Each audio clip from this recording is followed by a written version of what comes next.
네, 반갑습니다. 화요 성경 공부, 성경 꿰뚫어 읽기, 잠언을 오늘 시작하는 날입니다. 여러분 어떻게 여름 휴가 잘 보내시고 오늘 이렇게 다시 만나게 돼서 반갑습니다.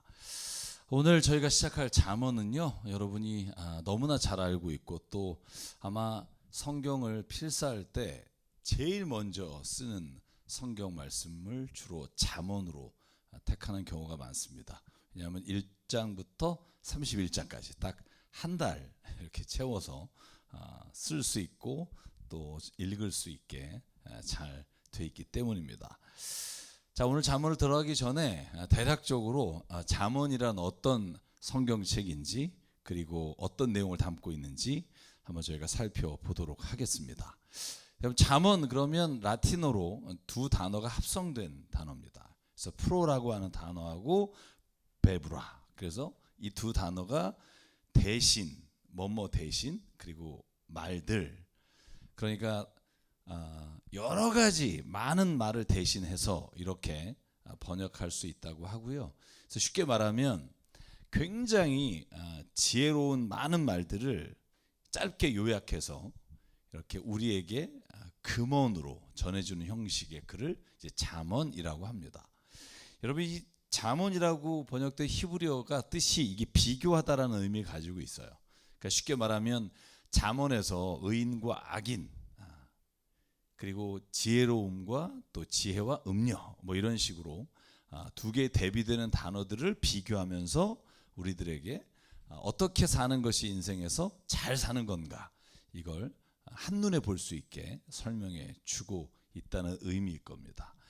누가 잠언을 썼느냐? 잠언 1장 1절과 25장 1절에 보면 분명하게 이 잠언은 누구의 잠언이다 이렇게 적고 있습니다. 솔로몬이 쓴 잠언이다 이렇게 분명하게 말하고 있고요.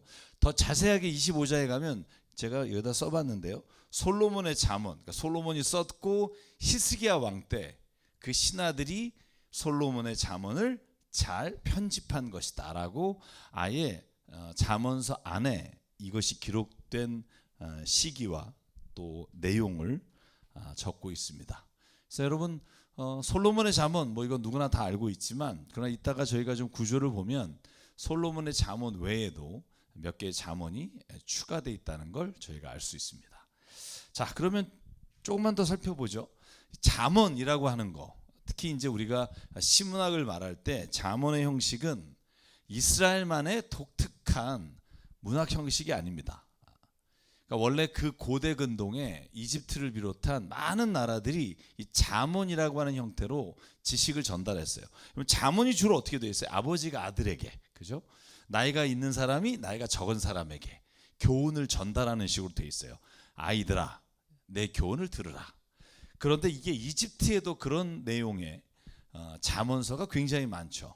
그래서 이것은 그 이스라엘만이 가지고 있는, 성경만이 가지고 있는 독특한 문학의 장르가 아니라 아마 고대 근동, 오히려 잠언보다 훨씬 먼저 쓰였다고 보여지는 이 아메네모페라고 하는 이집트의 잠언집입니다.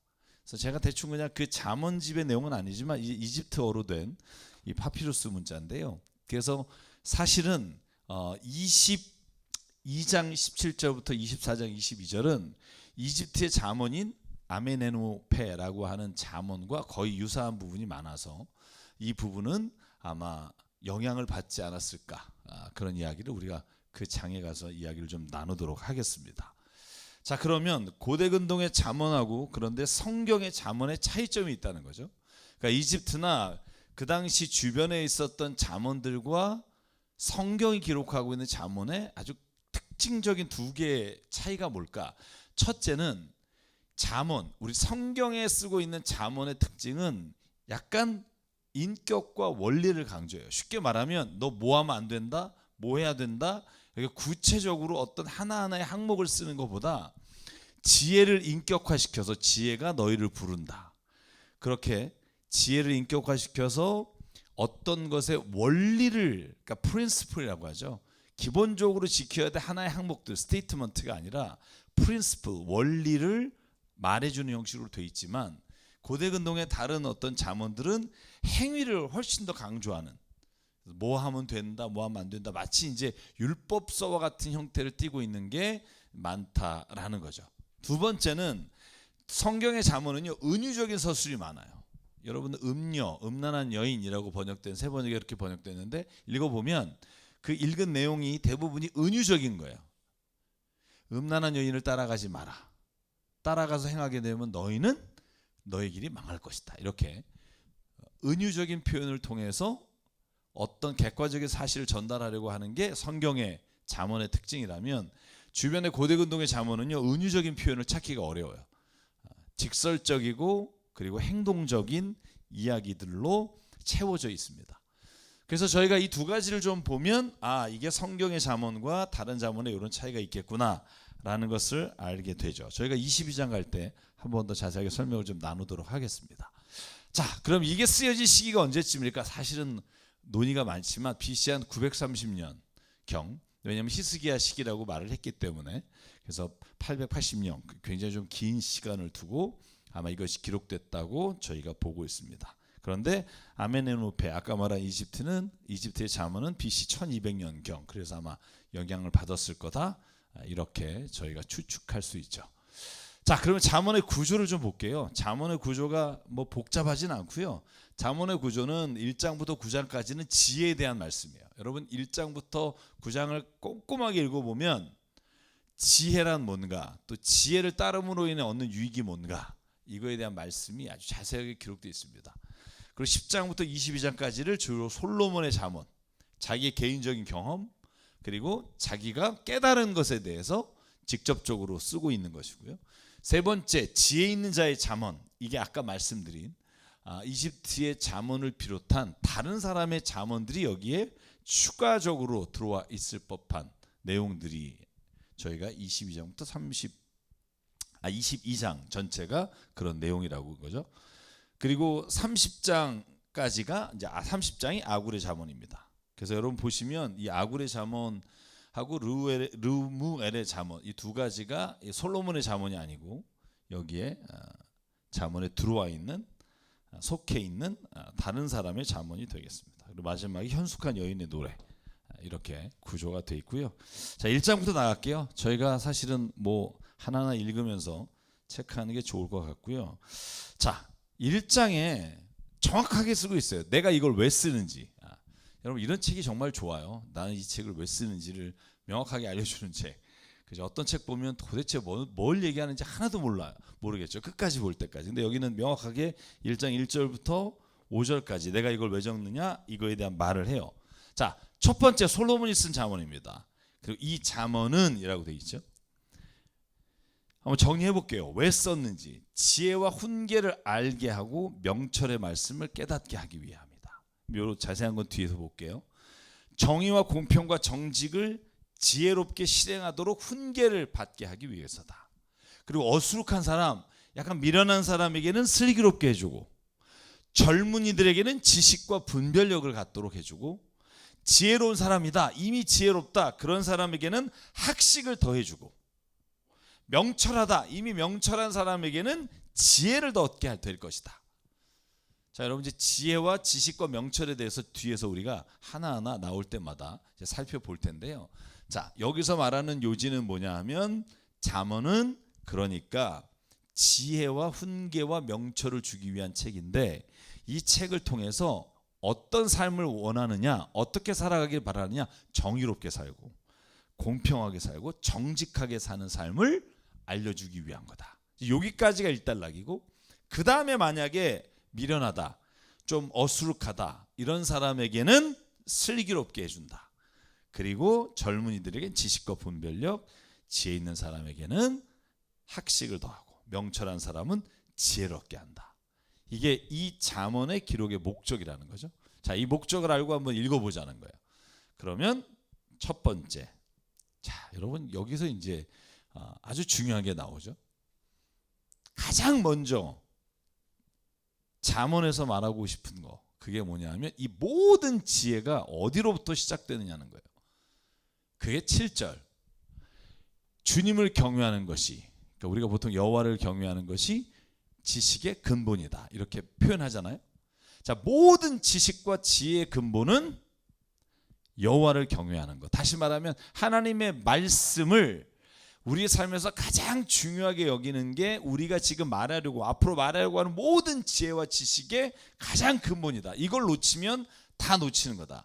여러분, 그리고 나서 뭐라 그래요? 아버지의 훈계와 어머니의 가르침을 저버리지 말라. 자, 아버지의 훈계와 어머니의 가르침이, 여러분 이걸 아셔야 돼요. 여호와를 경외하는 것과 연결될 때 그때 저버리지 말아야 되는 것이지, 만약에 주님을 경외하는 것과 아버지와 어머니의 가르침이 다르다면 우리는 누굴 따라야 된다는 거예요? 여호와의 말씀을 따라야 된다는 거죠. 자, 그래서 이렇게 말합니다. 진정 이것은 머리에 쓸 아름다운 관이요 너의 목에 걸 목걸이다. 아이들아, 악인들이 너를 꾀더라도 따라가지 말라. 그들이 너에게 이렇게 말할 거다. 함께 가서 숨어 기다렸다가 이유를 묻지 말고 죄 없는 사람을 죽이자. 그리고 12절, 13절, 14절에 같은 내용이에요. 자, 우리는 온갖 값진 것을 얻게 될 것이고 빼앗은 것으로 우리의 집을 가득 채우자. 이렇게 말할 거라는 거예요.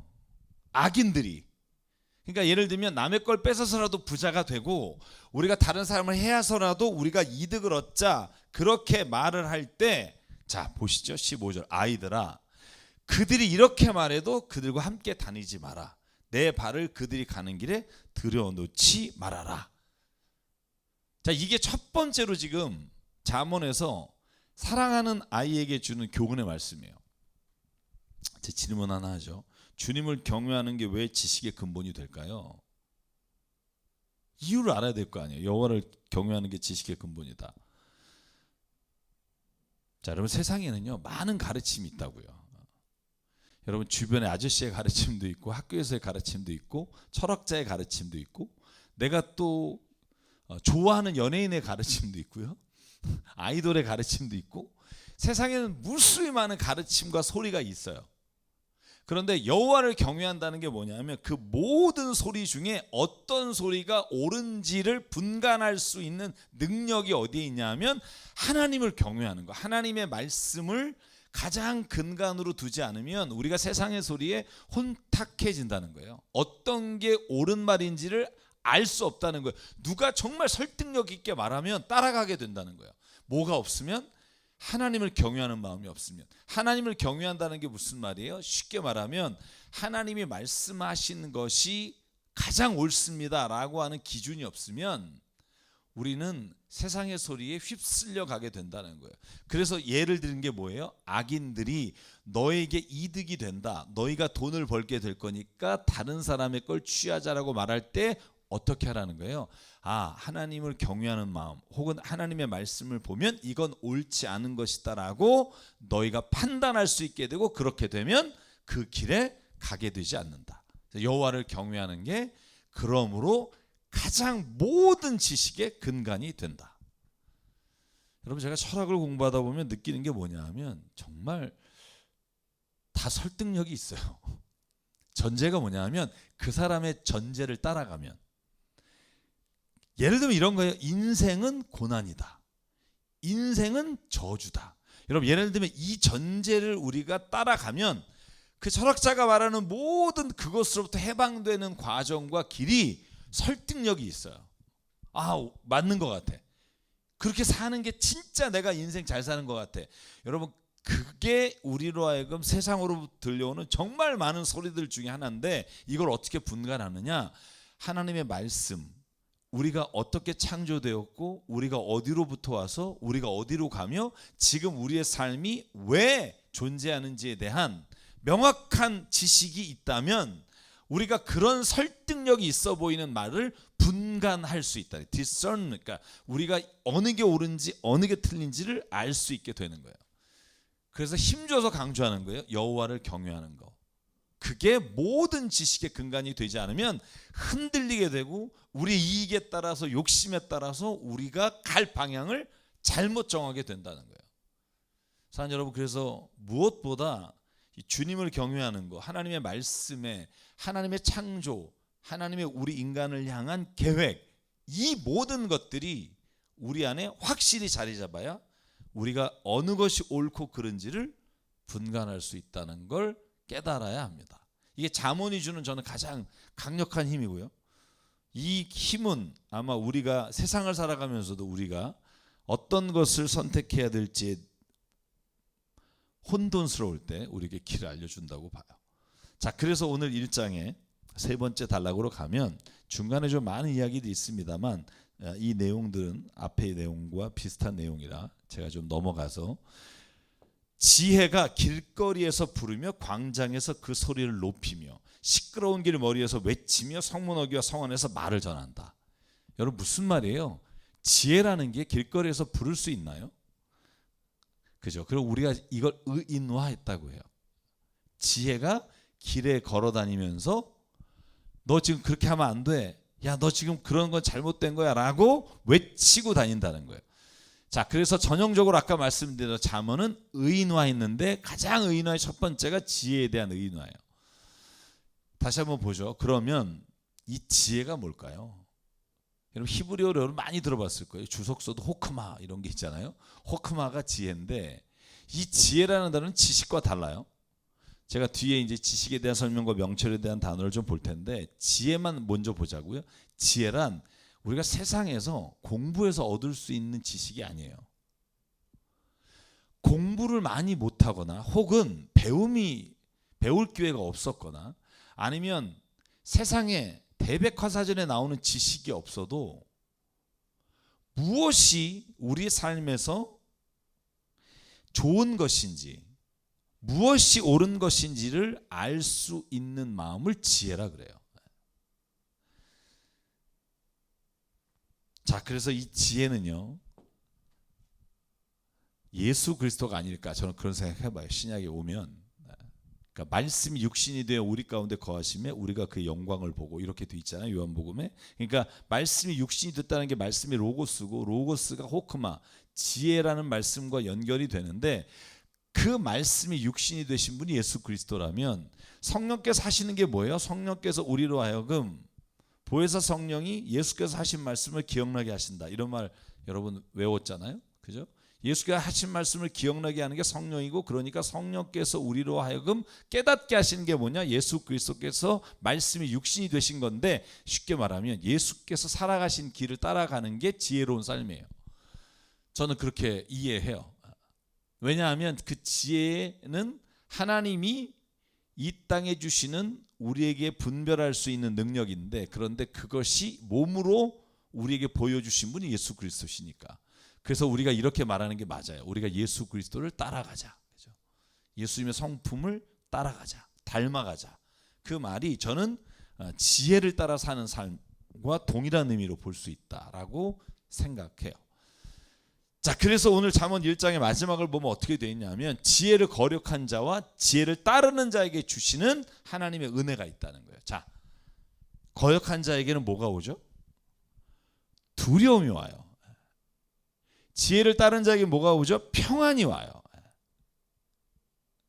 저는 이건 정말 우리가 하나님의 말씀을 모르는 사람에게도 적용이 된다고 생각해요.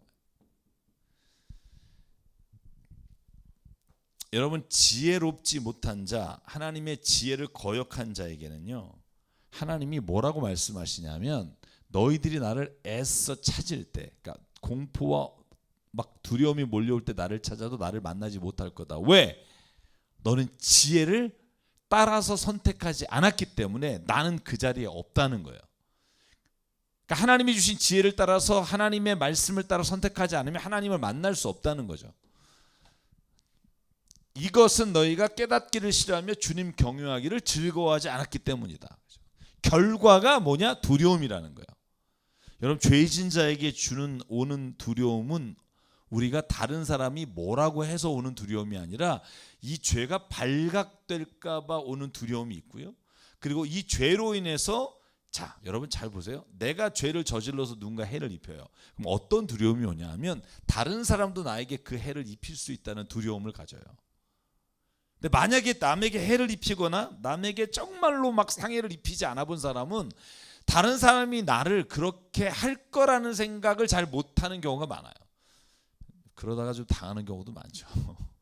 그러니까 두려운 거예요. 왜냐하면 내가 한 짓이 있으니까, 내가 그 일을 당하게 될 것이라는 두려움이 지혜를 따르지 않는 사람에게는 있다는 거죠. 그런데 반대로 지혜를 따르는 자는 평안이 와요. 여러분, 이 평안이라는 단어 제가 한번 설명했지만 평안은요, 내가 뭔가 조건이 잘 돼 있다고 오는 게 아니에요. 뭔가 편안하다 이런 개념이 아니에요.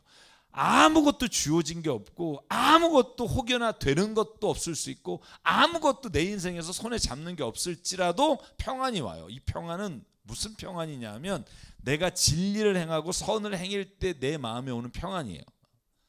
이 평안을 세상이 뺏을 수가 없어요. 왜? 이건 세상으로부터 온 게 아니기 때문에. 여러분 한번 선한 일 해보실래요? 여러분 해봤을 때 기분이 어때요? 막 괴로워요? 안 그런단 말이야. 선한 일에서 내가 뭔가 물질적 이득을 얻어서 편안한 게 아니에요. 그래서 기분 좋은 게 아니라고요. 그러니까 우리가 자꾸 착각해요. 평안이라는 게 자꾸 뭔가 내가 원하는 것이 내 주어졌을 때 내 마음으로부터 오는 확신이라고 생각하는데 그게 아니라 평안은 주의 말씀과 지혜를 따라서 살아가는 자에게 그 내적으로 주시는 충만함이에요. 그게 평안이에요. 그래서 내 마음속에 있는 참된 이 평안은 누구도 빼앗을 수 없네. 이 단어가, 이 찬양이 너무나 맞는 게 뭐냐 하면 이건 세상으로부터 온 게 아니라 세상이 뺏을 수가 없다는 거예요. 그러니까 이 지혜를 따라 사는 사람, 자 보세요. 똑같은 단어들이 어떻게 되냐면 지혜를 따라 사는 사람이에요. 여호와를 경외하는 사람이에요. 주 예수 그리스도를 따르는 사람. 이 모든 게 같은 말이라고요. 이걸 하는 사람에게 뭐가 오느냐? 세상이 주는 평화가 아니라 진리와 선을 따라 사는 자에게 주시는 평안이 와요. 이 평안이 바울이 느꼈던 평안이고요. 이 평안이 그리스도를 따랐던 사람들이 모진 환난과 박해 속에서도 가지고 있었던 평안이에요. 여러분, 이 평안이 저와 여러분에게 있기를 주의 이름으로 간절히 소망합니다. 그래서 하나님의 말씀은 하나님이 인간에게 주신 매뉴얼이다. 제가 이거 한번 시편할 때 혹은 그 전에 할 때 말씀드렸어요. 율법서 할 때도. 잊지 마십시오. 이 매뉴얼을 따라 사는 사람에게는요 평안이 있습니다. 자, 2장으로 한번 넘어가 볼까요? 2장에 넘어가면 2장에는 이제 지혜에 대한 이야기가 이제 본격적으로 나옵니다. 물론 5장부터 7장까지가 지혜 하이라이트라고 하지만 오늘 거기까지 못 갈 것 같고요. 한번 2장 어떤 말씀을 우리에게 주시는가. 자, 2장 1절 아이들아 내 말을 받아들이고 내 명령을 마음속 깊이 간직해라. 지혜에 내 귀를 기울이고 명철에 내 마음을 두어라. 슬기를 외쳐 부르고 명철을 얻으려고 소리를 높여라. 자, 6절 주님께서 지혜를 주시고 주님께서 친히 지식과 명철을 주시기 때문이다. 자, 지식이라는 히브리어는 비나 혹은 명철로 번역되는 테부나 이 두 단어가 거의 같은 단어입니다. 예. 뿌리는 같은 단어예요. 자, 이 단어의 뜻이 뭐냐 하면 식별하다예요. 분간하다, 구별하다. 예를 들면 이게 컵인지 이게 바구니인지 이게 쓰레기통인지 여러분 이게 무엇인지를 분간해내는 게 지식이라는 거예요. 자, 그건 타고나는 걸까요? 아니란 말이에요. 그건 내가 이걸 컵이라고 교육받고 그걸 내가 알고 있기 때문에 구별해낼 수 있는 거예요. 그걸 지식이라 그래요.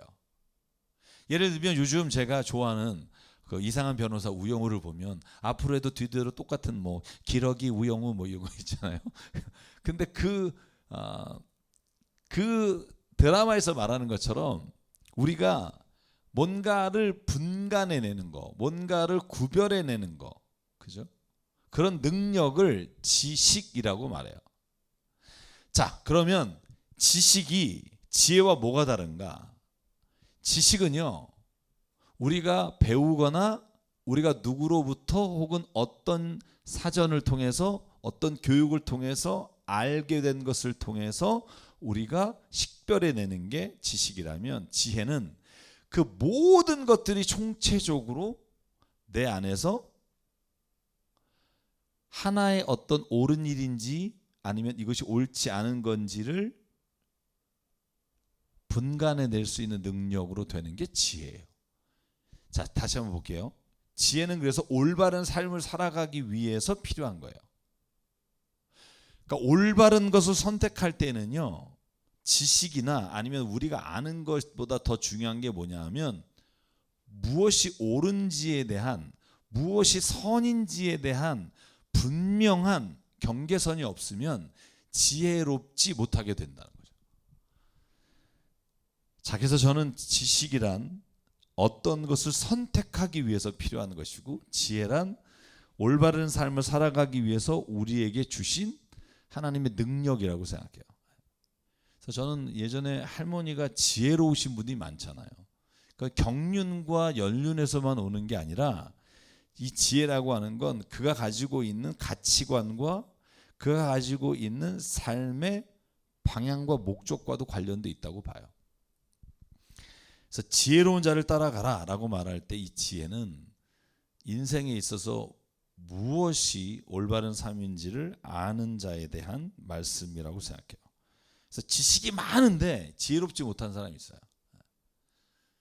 아는 건 정말 많아요. 뭐 주제 하나 나오면 막 그냥 A부터 Z까지 쫙 읊어요.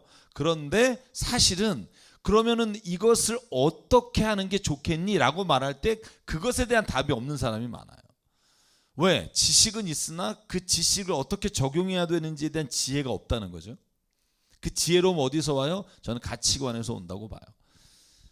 그래서 저는 지혜는 밸류와 관계되어 있다고 봐요. 지혜는 밸류, 가치에 대한 문제와 관련되어 있고, 지식이라고 하는 것은 가치가 아니라 knowledge, 우리가 알고 있는 것에 대해 말할 때 쓰이는 단어라고 생각해요. 자, 그러면 우리가 오늘 지혜로운 자에게, 지혜를 행하는 자에게 하나님이 주시는 게 있다는 거죠. 그게 뭐예요? 첫 번째, 굉장히 많아요. 제가 정리를 해보면, 자, 지혜로운 자, 지혜를 주시고 그 지혜와 정직을, 지혜로와 명철을 따르는 자에게 주시는 게 뭐냐 하면 흠 없이 사는 사람에게 방패가 되어 주신다. 그러니까 지혜를 따라 사는 사람에게 하나님이 방패가 되어 주시고 하나님이 뭔가 막아 주시는 은혜가 있다는 거죠. 두 번째, 사람의 길을 지켜 주신다. 내 영혼이 즐겁게 된다. 명철이 너를 보살펴 줄 것이다. 악한 사람의 길에서 너를 구해 줄 것이다. 겉과 속이 다르게 말하는 사람에게서 너를 건질 것이다. 쉽게 말하면 네가 악하고 그리고 불의한 길을 따라가지 않도록 하시는 은혜가 지혜를 행하는 사람에게 있다는 거예요. 여러분, 착한 사람 있잖아요. 착한데 악한 길을 가는 경우가 있어요. 지혜롭지 않으니까. 그러니까 지혜롭다와 착하다가 같은 말이라고 생각하는데 아니에요. 우리가 말하는 착하다는 거는 그 사람이 도전적이지 않고 폭력적이지 않고 남의 말에 막 반항하지 않고 그가 모든 일을, 어려움을 자기가 혼자서 감내하고 이런 사람을 우리가 착하다고 말해요. 근데 그 착한 사람이 지혜로운 사람은 아니에요. 세상에서 말하는 착한 사람, 그죠? 그래서 저는 이 착한 사람이 아니라 기독교인은 지혜로운 사람이 되어야 합니다. 하나님의 말씀을 따라 분간할 수 있는 사람. 착한 사람 컴플렉스라는 거 무섭잖아요. 여러분, 제가 그거 꽤 오랫동안 있었는데 그 정말 무서운 겁니다. 남에게 잘 보이려고 애쓰다 보면 내 자신이 피폐해지고요. 내가 착하지 못하다는 생각 때문에 자기 스스로를 자꾸 자책하게 되고요. 그리고 내가 착하게 보이지 않을까 봐 그것 때문에 내 인생에서 시간을 허비하는 경우가 얼마나 많은지 몰라요. 그래서 여러분, 착하게 보이려고 살지 마시고요. 하나님의 말씀 안에서 지혜롭게 사는 자가 되십시오. 그럴 때 진짜 우리 안에 평안이 와요. 여러분, 착하게 살려고 하는 사람들이 가장 많이 쓰는 단어가 뭔지 알아요? 혹시 착하게 살아보신 우리 목사님, 착하게 사는 사람이 가장 많이 쓰는 단어, 어려움이 왔을 때, 막 힘든 일이 왔을 때 제가 제일 많이 들은 단어가 뭐냐면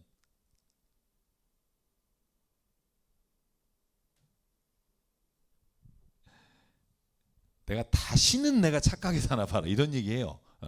그러니까 이 쉽게 말하면 뭐냐면 착하게 산 게 그게 옳고 의로워서가 아니라 자기가 그렇게 사는 게 남에게 칭찬을 받고 다른 사람들이 그렇게 사는 걸 좋게 보는 것 때문에 그렇게 산 거예요. 그러니까 내가 다시는 사나 봐라, 이 말이 뭐냐면 자기가 진정으로 깨달아서 그렇게 살았다면 그런 얘기 안 하죠. 왜냐하면 내가 정말로 진실함으로 깨달아서 그걸 행했다면 그렇게 말하지 않아요. 야, 내가 정말 이렇게 선하게 사는데 저 악한 사람들 혹은 잘못된 사람들이 나를 이렇게 하는구나 라고 그걸 이해하는데, 자기의 마음을 부글부글 끓어도 착하게 산 사람들은 늘 그렇게 생각해. 다시는 내가 우리 자식한테는 절대로 착하게 살라고 안 한다, 막 이런 얘기들을 하게 돼요. 그래서 여러분, 성경에서 말하는 착함이란 우리가 세상에서 말하는 착함과 다릅니다. 제가 여러분 설교할 때도 착한 사람이 구원받습니까? 예수 믿는 사람이 구원받습니까? 라는 주제를 말씀드릴 때도 분명히 말씀드렸어요. 이 착함이라는 게 사실은 어느 지역에 어느 사람들에 의해서 규정되느냐도 다르기 때문에, 여러분 그리스도인은 우리가 그냥 일반적으로 말할 때 착하게 살자라고 말을 할 수 있어요. 선하게 살자. 그러나 성경적으로 말하면 지혜롭게 살아야 합니다. 하나님을 두려워하는 마음으로 선택하고 하나님의 지식으로 분간하고, 그렇게 사는 자에게 하나님 뭘 주신다? 아까 말했죠. 평안을 주시고 오늘 악한 자의 길에서 건져내 주신다는 거예요. 꼭 기억하십시오. 그럼 지혜를 행하는 자에게 이러한 일들이 뭐냐면 음란한 여자에게서 지켜주신다는 거예요. 여러분, 성경에 잠언에 가장 많이 나오는 단어가 뭘까요? 음란한 여인이에요. 음녀. 지혜라는 단어와 거의 맞물려서 나오는데, 자, 음녀라는 단어에 대해서 주의해야 되는 게 뭐냐면, 우리로 하여금 성적인 타락을 하도록 하는 어떤 여인을 생각하면 안 된다는 거예요. 포함은 되지만 이 음녀라는 단어가 여기 잠언에서 쓰일 때는요, 자, 그 의미를 한번 보자고요.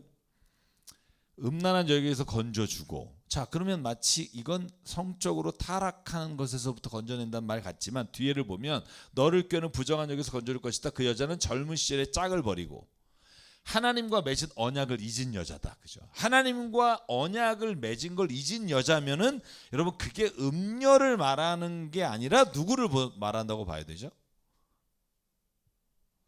하나만 더 읽어볼까요? 자, 그런 여자에게 가는 자는 아무도 되돌아오지 못하고 다시는 생명의 길을 지지 못한다. 그러므로 너는 선한 사람이 가는 길을 가고 의로운 사람이 걷는 길로만 걸어라. 자, 모든 잠언의 주석, 또 모든 잠언을 해석하는 사람들은 이 음녀라는 단어를 이렇게 해석합니다. 하나님을 인정하지 않고 하나님의 말씀을 떠난 사람에 초점이 둬요. 그게 제일 중요한 개념이고, 그와 더불어서 우리가 성적으로 뒤에 솔로몬의 잠언에 보면 여인 중에 타락한 여인, 이런 여인에 대한 구체적인 내용들이 나올 때, 물론 음녀가 음란한 여인이라는 의미를 가지고 있으나 보다 근본적인 의미는 하나님을 인정하지 않고, 뒤에 보면 이스라엘인 중에 하나님을 떠난 자를 말하는 의미가 여기에 포함되어 있다는 거예요. 아니, 더 큰 의미를 가지고 있다는 거예요. 자, 그래서 선한 사람이 가는 길을 가고 의로운 사람이 걷는 길을 걸어라. 그러면 악한 사람은 땅에서 끊어지지만 진실하지 못한 사람은 땅에서 뿌리를 뽑힐 것이다. 그리고 뒤에 하나님의 선한 길을 따르는 사람은 어떻게 된다? 가장 많이 나오는 복이 뭐예요? 장수의 복이에요. 나중에 한번 볼게요. 자, 그 장수의 의미도 한번 곰곰이 생각해 보자고요. 자, 계명을 지키는 자에게 주시는 복, 이제 잠언 3장입니다. 3장에 가면, 자, 계명을 지키는 자에게 또 하나님이 어떤 복을 주시느냐? 우리가 앞에가 중첩되는 게 있어서 그냥 짧게 하고 넘어갈게요. 뭘 주신다? 장수하게 하신다. 여러분, 여기는요, 문자적으로 장수하게 한다, 길게 산다, 오래 산다라는 말의 의미를 가지고 있어요. 여러분, 시편에도 그런 게 있잖아요. 화살촉에 자녀가 많고, 뭐 그리고 그가 장수하게 되고 부모를 공경하는 자에게 주시는 복을 말할 때 시편 128편인가요? 127편인가요? 그 하나님께서 주신 128편 같네요. 복이 나온단 말이죠. 자, 장수라는 복이 있어요. 자, 그런데 우리가 이걸 제가 늘 말했죠. 그러면 부모를 공경 안 해서 일찍 죽느냐, 이런 말이 아니라는 거죠. 여러분, 이걸 자꾸 대비시켜서 극단적으로 하나로 연결시키면 안 되고요. 하나님이 이렇게 말씀하시는 거예요. 계명을 지키는 자, 내 가르침을 잊지 않는 자를 장수하게 할 것이고 평안을 누리게 할 것이다. 자, 그리고 4절 하나님과 사람 앞에서 내가 은혜를 입고 귀중히 여김을 받을 것이다. 저는 이게 굉장히 중요하다고 생각해요. 평안도 중요하지만 지혜를 가지고 사는 자, 하나님 말씀을 지키는 자는 사람들로 하여금 존경을 받게 돼 있어요. 저는 만약에 어떤 사람이 주님의 말씀대로 사는데 존경을 못 받는다? 저는 그건요 거짓말이라고 생각해요. 그 사람이 겉으로 보기에는 굉장히 초라한 삶을 살 수는 있어요. 그런데 존경받는 삶은 반드시 할 수 있어요. 제가 이번 주였나요? 그 어느 교회 하나가 500억 받는 것 때문에 열받아가지고 좀 그 뉴스에 나오는 거 보면서 뭐 보세요. 교회 안에서는 존경받는 사람일 수 있어요. 이 존경이란 단어가 굉장히 좀 초라하지만 그 안에서 열광적으로 막 박수칠 수 있어요. 근데 세상 모든 사람은 욕할 수 있어요. 그건 지혜를 따라 사는 사람이 아니에요. 하나님의 말씀을 따라 사는 사람이 아니에요. 자기 중심으로 사는 사람이고 자기 중심에 의해서 가스라이팅된 사람들에 의해 받는 존경은 존경이 아니에요. 진짜 존경은 하나님의 말씀을 따라 살 때 의롭게 하나님의 말씀에 순종함으로 인해 의의 고난을 받을지라도 존경받게 돼 있어요. 귀중히 여김을 받아요. 여러분 제가 삼국지 읽으면서 가장 은혜 받는 대목이 뭐냐면 적장인데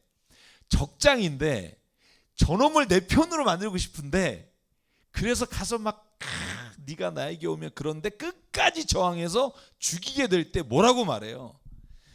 내가 너를 지금 여기에서 죽이나 너 같은 충신이 나에게 하나만 있다면 존경하면서 죽여요. 존경하면서 죽인다고요. 그게 뭐예요?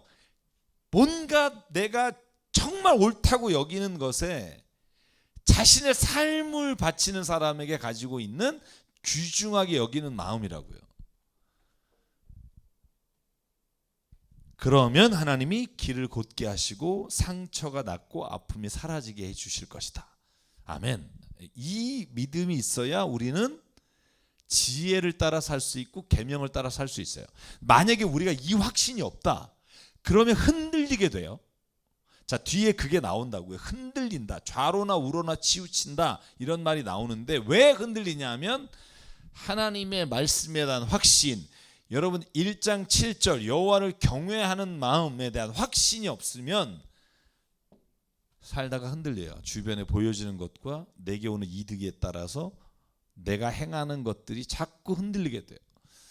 자, 그래서 여호와를 경외하는 게 지식의 근본이에요. 모든 것을 지켜주시는 은혜라는 거죠. 자, 계명을 지키는 것은 하나님을 위해 지키는 게 아니에요. 우리 자신을 위해 지키는 거예요. 이건 꼭 좀 기억하시라고 율법서 할 때 아마 귀에 아마 이게 뭔가 그 돋칠 만큼 말씀드렸어요. 마치 하나님 위해서 말씀 지켜주는 것 같은 사람도 있어요. 막 하나님 원하니까 막 여러분 근데 그 성경은 뭐라고 그래요? 이걸 지키는 게 너를 위한 거라는 거예요. 너를 위한 거. 하나님이 네가 지키든 안 지키든 하나님의 영광과는 아무 상관이 없어요. 너의 인생을 창조하신 자가 너가 옳은 길을 감으로 너가 평안을 누리고 너가 귀중히 여김을 받고 너가 가는 길을 곧게 해주시고 상처 아픔이 낫게 해주시기 위해 너로 하여금 그 말씀을 지키라는 거예요. 매뉴얼을 따르라는 거예요. 매뉴얼을 따르지 않을 때 당하는 고통과 고난이 너무나 크기 때문에.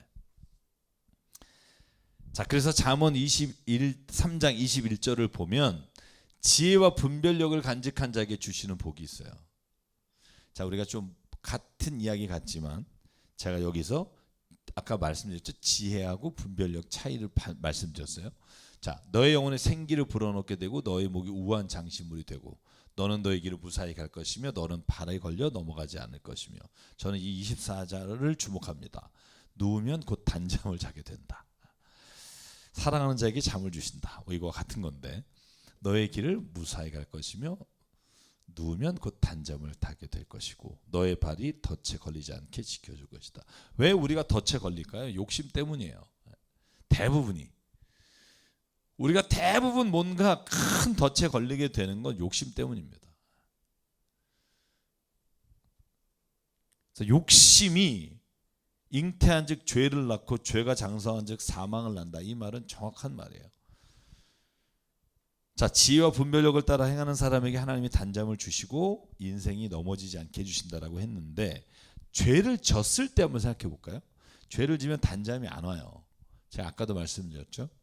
자, 이미 그게 형벌이 시작된 거라고 보는 사람이 있어요. 하나님의 심판이 분명히 있지만 이미 죄를 진 자가 그 안에서 단잠을 잘 수 없고 두려움이 있으면 그게 이미 이 세상에서 형벌이 그 안에서 시작됐다고 본다. 제가 지난 주일에 설교할 때 저도 처음 발견한 것 중에 하나가 뭐냐면, 바울이 스데반을 죽이고 나서 8장과 9장에 나오는 본문들을 보면 이 바울의 행동이 너무 과격하게 가요. 막 그냥 내가 믿는 사람 다 죽이러 갈게요. 아주 막 그냥 본인이 그렇게 살려고 그래요. 왜? 자기가 죄를 지고 자기가 잘못한 것을 자꾸 떠올리게 되면 괴로우니까 그걸 없애기 위해서 더 완악하게 되든지 회개를 하든지 둘 중에 하나를 해야 돼요. 사람이 살려면.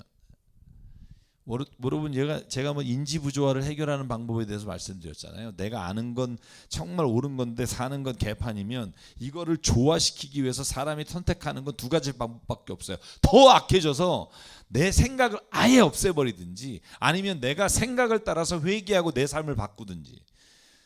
근데 바울은요, 첫 번째 행동은 더 완악해진 거예요. 더 완악해져서 스데반을 죽인 자기 자신이 잘못한 게 아니라고, 자기의 삶이 실수한 게 아니고 죄진 게 아니라는 걸 증명하려고 살았는데, 여러분 나중에 그가 어떻게 돼요? 예수님을 만나는 순간 그냥 고꾸라지는 거예요. 왜? 그 안에 이미 회개의 영이, 회개가 시작될 수 있었던 시점을 가지고 있었기 때문이고요. 그래서 하나님은 우리로 하여금 잘못된 길과 죄의 길로 걸어가지 않게 하시는 이유는 뭐냐 하면, 더 완악해지지 않게 하기 위해서요. 저는 교회 다니는 사람들 중에 더 완악한 사람을 많이 봐요. 왜 그러냐 하면, 자기가 믿고 있는 게 틀리지 않다는 걸 증명하기 위해서 완악해지는 분이 있어요. 여러분, 그러지 말라고요.